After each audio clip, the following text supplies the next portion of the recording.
Good afternoon. So, for me, globalization comes from the word global, meaning the whole world, and the suffix ization or ization, meaning a process. So, globalization literally means the process of making the world a more connected in a sense.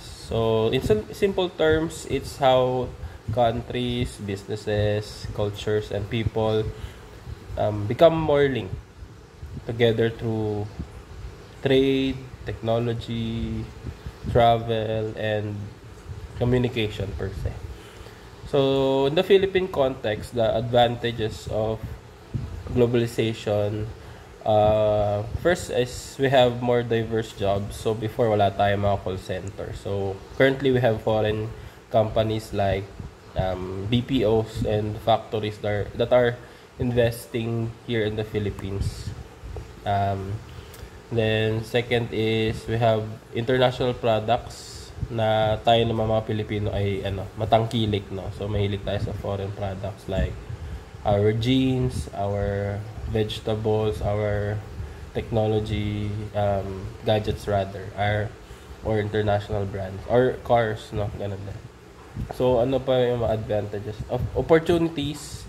So, dati mga Filipinos are working, I mean, since before, I think, 1980s, open na yung Filipinos for working abroad. Ayan. So, nandun na nga yung OFW na term. Matagal na siya. Then, cultural exchange. So, tayo ay mahilig before nung 80s, I think, or early 90s, mga marimar. So, ano ba yun? Spanish? And then early 2000 mga Taiwanese, which is yung mga F4. Then comes 2010 and now meron na tayong mga South Korean. So OPA. So yan. Besides the culture, we are also exposed to their music, their food. 2 minutes na. Sige, tuloy lang. Bahala na si Angel. So, ayan. Netflix, no? Big influencer. Tapos, mga disadvantages nun. So, yung mga local industry natin na magkakaroon ng competition. Kakaroon din ng brain drain kasi yung mga Filipinos are working abroad, especially yung mga more skilled, no? Hindi na sila kontento sa situation siguro dito sa Philippines. Then, yung identity natin bilang Filipinos medyo nade-degrade kasi nagko-compare tayo to foreign standards like pag di ka maputi, di ka maganda. Pag di ka matangkad, di ka matikas or magwapo, gano'n. So, magkakaroon din ng greater inequality. So, benefits often go more to the wealthy kasi may opportunities sila to go outside than the poor, no, na without the capacity to do that.